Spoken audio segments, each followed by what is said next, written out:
This episode of the Conscious Salon podcast is brought to you by Revlon Professional Australia. Slade. Welcome back to the Conscious Salon. Whoa. Oh, Love she doing jumped it in all. that Sometimes I one. like All right, to go sneak on. it from a. Welcome back to the Conscious Salon, everyone. Thanks very much. Where to from here? Yeah, I forgot. So, welcome back, Welcome Nikki. back. Great to be here. Thank you. Anything you'd like to share with the audience today? No, but we would like to talk about. So What? we actually we had something else planned, and then we just said to Tae, what's the thing, because Tae's been doing some one-on-one sessions. Come in, Tae, and talk us through what happened. So I'm doing more one-on-one sessions with the team leaders of our one-on-one private clients, and it's been absolutely incredible. It's been really good to be able to have this space and debrief with them and really meet them at where they're at, and give them tangible things on how to move through things that they're finding challenging, and also give them advice of things that have really worked for me. So yeah, we're just chatting about what they need at the moment. And I think really big thing that has been coming up a lot over the last couple of months of me doing this is getting really clear around your role. I was going to say your goals. Around your role and what your responsibilities are. Because I think a lot of team want to be able to help you. They want to be able to support you as much as they possibly can. But there's also sometimes that little bit of a barrier of like not wanting to overstep, not wanting to make the wrong decision. So the more ownership they have over their roles and what, the process of it and understanding exactly in the entirety of what it is and what they need to do, the more they're going to take initiative and be able to do those things. But I feel like there's a big block around that because they're wanting to do it, but they also don't want to make the wrong decision. Huge. This is like, I always say this is an epidemic. It's another epidemic, guys. It's an epidemic in our industry of people tend to put a salon manager in place or a team leader in place. Mm-hmm. They'll give someone a title. Usually it's the person who's got the fullest column. Mm-hmm. It's usually the person who's fullest column, knows the business the best or has been there for the longest. Mm-hmm. And they put someone into this role and there's fuck all structure and there's no outline of the standard or the expectation and a clear job description for that person as well. Mm-hmm. You experienced that the first time we put you into leadership, and we've talked about that openly on the podcast. So the first time for anyone who's it's their first day on planet Earth, aka first time you're listening to our podcast. Tae has been working with us for, did we say 7 or 8 years? I think it's years. 9 because I was talking with a client the other day. I mean, obviously it was 9, but then I was gone for 2, so 7. Yes. But no, it's not. It's 2018. 2018, what are we in now? 2019, 20, years. 21, 22, no judgment of the counting with my hands. I can't even do it. I'm just smiling. I'm like, it's been 10 years. It's been 8, lovely. yeah. Because for your anniversary last week, it was 8. Yeah. So I think with that in mind, it's Wait, how old are you now? 29. No, it's 8. It's 8 because you were 21 when you started. I agree. It's 8. Yeah, 8. she's like, You I'm said not 8. arguing. No, it was 8. I said 8. It's 8. I said 8 first, actually. Yeah, all right, But 8 years. Yes. And then you had a brief little interval in the middle. Yes. But in that 8 years, we put you into leadership before you moved to Queensland. Mm-hmm. And when we put you into leadership, we gave you the job of being team leader. Mm-hmm. We liked you the best, obviously. We knew that you were the right person for the role, but we didn't give you structure and we didn't outline clear expectations. You did a phenomenal job of it. I imagine it would have been an absolute shit show because of the lack of direction that you had. And it was we micromanaged and overshadowed you so much and didn't empower you to make decisions on your own. And on the flip side of that, now when you came back from Queensland and went back into leadership, we were so clear on what the expectations were and we were so clear on what the job role was. So I want you to give the perspective of how it was when you had fuck all structure and no understanding. And even talking about things like time off the floor, because a lot of salon owners are expecting their team leader to do all of these things and to be this amazing shiny character while they're working 38 hours on clients. Yeah. So give us your perspective. Yeah, so I didn't really have any time off the floor when I first went into leadership. I think it was just, I'd never been in a leadership role, so I also didn't really know what to expect. But I think going into it, it was just, always that second guessing of like, I wanted to take the initiative to be like, okay, we're doing ordering today. I'm just going to do it. But then I also had that internal battle where I'm like, I don't want to make the cookie mistake again. Everyone will find out what that is on Instagram if you're not following, follow along. But doing that, or, you know, going over budget, or, you know, doing the wrong process or whatever it might be. But I wanted that ownership, and I wanted to be able to prove to you guys that I can do it. I don't need, you know, to be asking you a million things, but also at the same time, I didn't really have that permission to just go ahead and do that. And yeah, I think if you've got a team leader in place, you need to give them the best opportunity. So that includes taking them time off the floor, because they're not going to be able to do their job to their best ability. They're not going to be able to motivate the team. They're not going to be able to look after clients 100%. They're not going to be able to be on top of everything, because they are, when they're with the clients, they're going to be thinking about what's going on with the team, how are they going, you know, everything to do with that. And then when they're doing all that sort of stuff, they're thinking about their clients and how they probably weren't looking after them 100% and missing the mark a little bit because they're not 100% present. Whereas if you want them to do really, really well at the role and fully take it on, you need to take them off the floor so they have time to think, to innovate, to create, to be inspiring and motivating, and like really be in tune with the business and what it needs. I think this is something that we really like worked out pretty quickly, because even when you did come back and we said to you, like, we need a leader, you actually said no, which I didn't blame you for, because I was like, and I think one of the first things I was like, we've learned, we've changed, we've evolved, we've grown, we've done all the things. But you did originally, you said no, because you were like, oh, I just want to chill for a bit, and I just want to find my feet before I like take that back on. And I think one of the biggest things that Nick and I have really seen, especially in this, you know, new way, I think as you have longer time in the game, you kind of like start recognizing, you know, things you would do differently. And this goes for like everyone in your evolution of your career. You will look back on previous versions of yourselves or previous things that you've done and be like, oh, I do that differently, X, Y, and Z. One of the biggest things that we say is that if you want to grow your business, you need to work on your business and not in it. And I feel that this is also something that salon owners and clinic owners need to start seeing in terms of who is leading their team. Because if you want your team leaders to lead, they need to have an opportunity to have that time to be able to work on their leadership. They're going to need to get clear on what their role looks like. Like, what are they actually in charge of? What is their responsibility? What are the things that you're wanting to hand over? And actually handing over the reins, not, you know, I'm going to give you this title and this pay increase and this, you know, beautiful new thing, but you pretty much can do the same thing, but you'll just take sick leave. If that's, you know, what that's not giving them really any role or responsibility or growth with that. And people that want to work on, like, be team leaders or step into management, they're wanting to further their career. They're not wanting to stay where they are. They're wanting to grow. They're wanting to like look for more of that. So if you have people that are having those moments, it's not just giving them a title and keeping them in the same spot.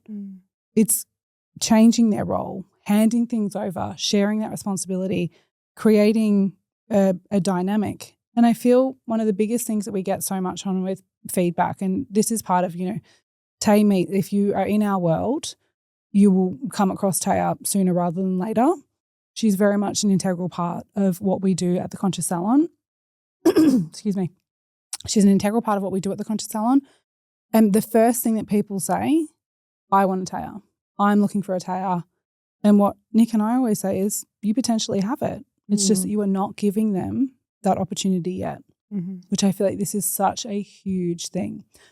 Nick, when we think about our experience with this, the lessons that we've learned with our first time of doing leadership with Tae, which was more like what we spoke about, giving someone a pay rise and a job title but not giving them the opportunity.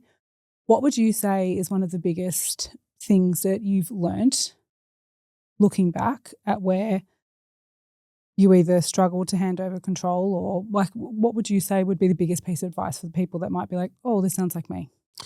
You know what I think the most defining moment to get more out of your role for you and for us was creating a really safe feedback loop of being able to give each other feedback and asking for feedback and also giving feedback for both of us, like for all three of us to be able to do that comfortably. And you give us feedback often. Like I was talking to someone the other day when I came to you recently. What was the thing? Sometimes it's live at a retreat in front of our clients.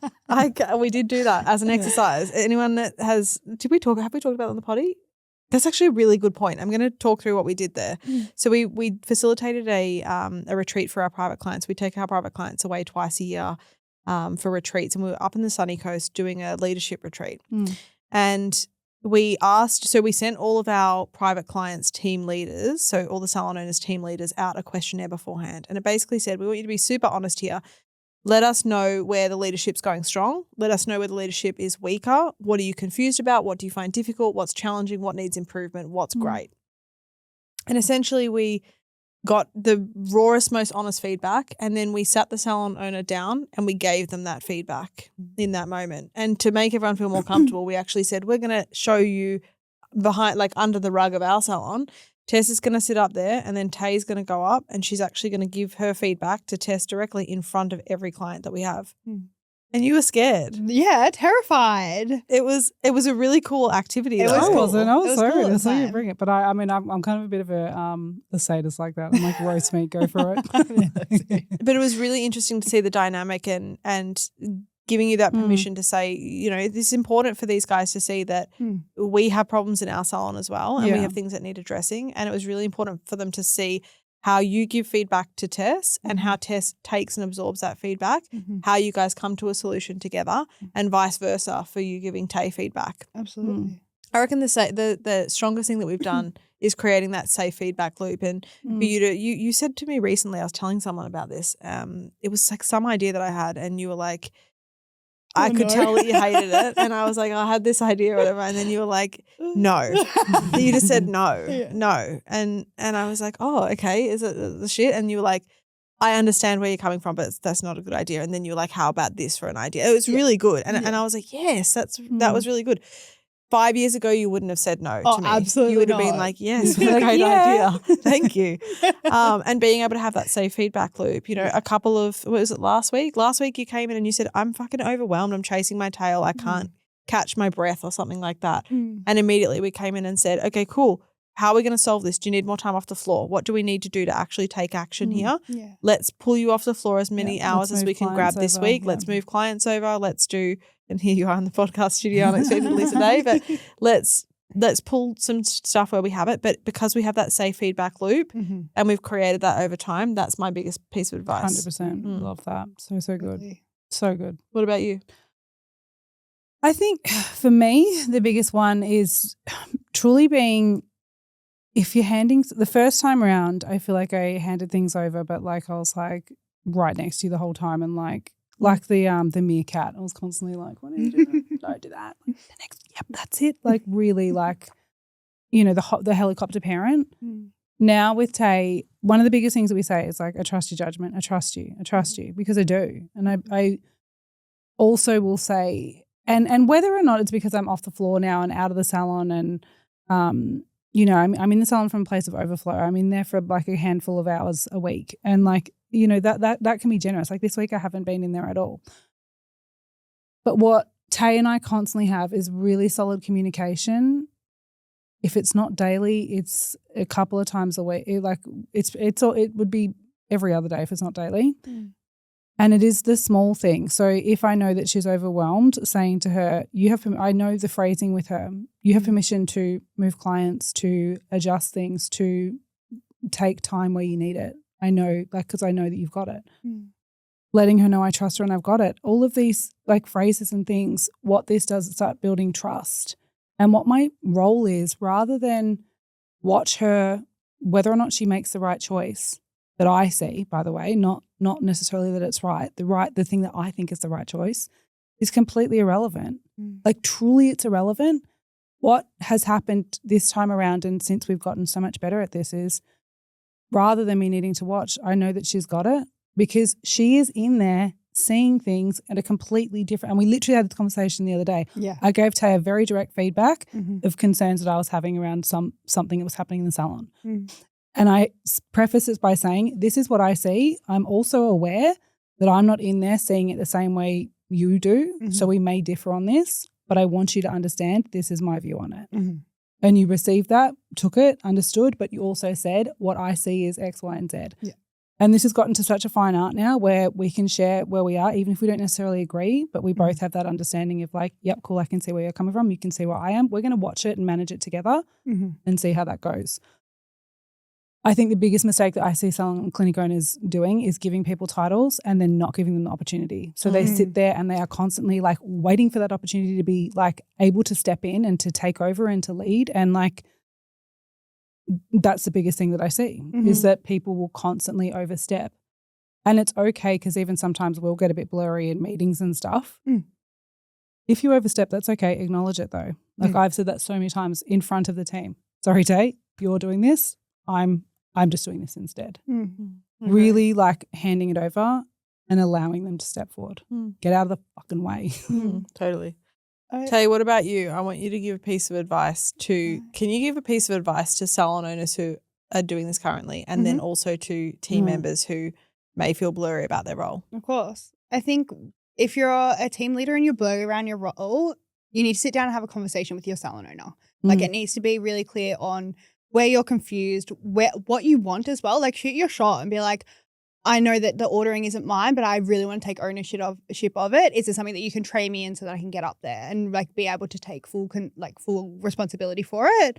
But I think just having that raw, honest conversation around where you're at, where you're struggling. Because I think also when you're going into these roles, you're now a team leader, like you're a manager or whatever you want to call yourself. But there's this extra pressure of like, well, I definitely feel it of like, I need to be perfect. I need to be on my ball. I need to be this, that, and the other. But your salon owner is that person that you can talk to who is going to understand what you're going through, that is going to be able to sympathize with you and also give you advice on things that they've gone through and how they've overcome it or handled a situation or anything like that. So whenever I'm wobbly, I will always contact the girls and be like, hi.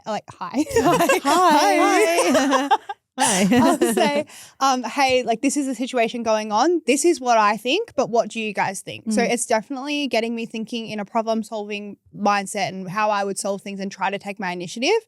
But sometimes you just need that, okay, like, yep, that is the right thing, or let's workshop this a little bit. And then you'll get to a point where you'll have to do that less and less. But really like collaboratively work with your salon owner on what your role is, what their role is, and be able to take full responsibility from that as well. So I would definitely get clear around, have that meeting. Like don't be scared, don't put it off because it's not going to get any better. Yeah. The moment you have that meeting, you're going to be so clear and really be able to take on things and keep pushing forward into your role. I love that. Yeah. You know, I think this is a really good analogy and I found this like really helpful when we started stepping into this because I'm a control freak by nature. Like I'm bossy and I'm controlling and I'm very rigid. I'm like, every business owner listening right now is nodding. That's like everyone. 100%. But with this, everyone has like a little around them, right? There's like some form, whether it's like a niece, nephew, child, something, there will be a small person around you that you will like see going to do brave things. And it is so important that we don't get in the way and stop them. And what this analogy is going to make me cry. I feel is so, and this is something I really, really like learnt from doing this with Solly, the fears that I have. So my fear is heights. I don't fuck with heights. I'm like no, I'm not going in a hot air balloon or on a ropes course. Like you've literally watched my fear play out as well. Like, and it's not something that I haven't like, you know, people are like, oh, you just bungee jump. No, it doesn't work like that. Like I've put myself in the position. I haven't mastered it. It's my one flaw. But with this, when he goes to the playground and he wants to play, or when River now is learning to stand up, my own son who is standing up and starting to tumble and have all of these things, I can't jump in and stop Solly from going on the playground because of my fear. And I learned that when we moved and he wanted to play on the big kids' playground. And it's high, it's taller than me. And it was scary. And he was watching the big kids go and he was only about 3 or 4. And he had the confidence and trust and like belief in himself that he could do what they were doing. And if I stopped him and said, no, you can't do that, doll, you're just going to play on that swing over, that's the baby's swing and go and hang out over there. He was so sure of himself. I was like, cool, I can't let my fear be the thing that stops him from this moment. And this is what I want you to start seeing can happen if you continue to take this opportunity from your like managers, team leaders, team, anyone around you, when you are stopping putting your thing of like, I know this can be better, or I know that this is going to work faster, or I know he's going to be safe over there. And what I really had to do in that moment was let Solly go up. I was underneath him. I was right underneath him. I was ready to catch him if he fell. Absolutely, I was there. And that's, you can be safe. You can be there to catch them if they fall. But I did not let my fear override his confidence that he had it and he could do it and he was ready for it. And it was just that thing of saying, you got it? And he would say, yeah, I've got it. And we just kept, and he kept stepping forward, stepping forward. And when he got to the top, oh my God, he was so proud of himself. Yeah. He was so proud of himself. And I was really proud. It's like, cool, I haven't put my shit on him where he's going to stop and he's going to play small now and have that fear play out forever. And I think this is one of the big, it really changed the way that I do leadership, because even if it is wrong, even if I can see a different path or a different way forward, that doesn't matter. I need to give the opportunity to someone else, because the worst thing will learn something. Huge. Amazing. So think about that. Okay. I just had a quick little thing to add to that. If you're putting someone in a leadership position as well and you don't trust them and you're not giving them opportunity and you're not respecting them and their role, how do you expect your team to then respect their role as well? Exactly. Like that is just, you're creating a disconnect. They're always going to then keep coming to you. And the whole point of putting someone in that role is to obviously make the business better, but to take pressure off you. Yeah. Whereas if you're putting someone there, but then your team is still like having no trust in them and coming to you, then you're just causing yourself more problems. Yeah. So the more that you can empower, and this is like the biggest credit to you guys, like you empower me every single day, but you pump up my boots, you make me feel like people say, yeah, I want a Tae, and that is all incredible to hear, but like I'm not this magical unicorn. I have two incredible women behind me or next to me to pump me up and to support me through these, and it doesn't matter, like it doesn't mean that they're all on their own now. You do it all together, but you have really clear boundaries and really clear responsibilities on where you all fit. So thank you guys. Love you guys. Love to listen also. And You are a do that unicorn, for us. by the way. But you also do that for us. Like the three of us all hype each other up all the time. We're all there. Like we are literally each other's hype girls. That's why this works so fucking well. I think this is going to be really amazing for people to hear, because I think what we see so much in this situation is either salon clinic owners putting people into leadership and then bitching about the fact that like they're not doing, X, Y, and Z. Well, yeah, they don't know why. You're constantly there stopping them. And I feel like for team leaders, it's like, I don't know what I'm doing. There's so much confusion and there's so much control. Take it out. Get really clear on it. And you know what, Nikki? We have got the structure of this. We've got a container. The conscious structure that we're talking about? The conscious leader. The conscious leader. Okay, well, I thought you meant like job descriptions. That's all in the conscious structure. No, we literally. The conscious leader. Great course. Created great this. course. I went through it the other day and I was like, this is a great course. You did it when you went. Incredible, yeah. Tay actually went through it when she went into leadership. Yeah. The conscious leader, for those of you that are like, I don't know what this looks like. I don't know how to like this is all well and good. What do you mean like hand over control and step up more? Conscious leader. It's a great course. We get messages about that like weekly. It's a great course. But it's designed for salon owner and their team leader to do. It'll give you all of the structure that you need. It gives you what the team member, like exactly what the role looks like. Yeah. The boundaries, the relationship that you need to uphold, all of the tasks that a team leader does. It also trains them on leadership skills so that they can motivate their teams. Literally. It's a great course. It's bloody It's a great. great course. If you're someone who has commented or said to the girls, I want a Tae, you need to go and do that course. Yeah. Because Exactly. that is how you're going to create your own. Exactly. Exactly. That's called the Tay course. Hey. Guys, thank you so much for sharing your wisdom. Thank you. We're an No, amazing yours. tripod, but this is great. It's going to help so many salon owners. Thank you guys so much for listening to another episode of the Conscious Salon podcast. Love you guys. Stay Stay conscious. conscious. Snuck in.